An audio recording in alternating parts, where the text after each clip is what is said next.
बिस्मिल्लाहिर्रहमानिर्रहीम। अस्सलाम वालेकुम नाज़रीन। सोजरो न्यूज़ में भली कार मीरपुर माथेलो मां ब्रेकिंग न्यूज़ ॾींदा हलूं त SSP ऑफिस अॻियां लिगारी बिरादरी जो पाक किताब खणी एहतजाज।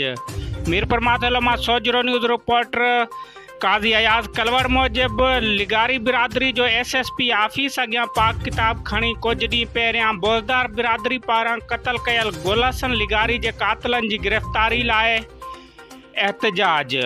उन्हनि मीडिया सां ॻाल्हाईंदे चयो त बोज़दार बिरादरी जा माण्हू बाअसर आहिनि, जंहिं करे पुलिस उन्हनि जी धुर बणियल आहे।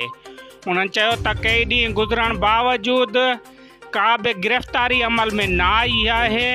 उन्हनि SSP घोटकी DIG सखर ऐं जी सिंध खां कातिलनि जी गिरफ़्तारी जो मुतालबो कंदे चयो त हू असांखे केस तां हथ खणाइण जूं धमकियूं ॾेई रहिया आहिनि ऐं उन्हनि मां असांखे वधीक जानी नुक़सान थियण जो ख़तरो आहे।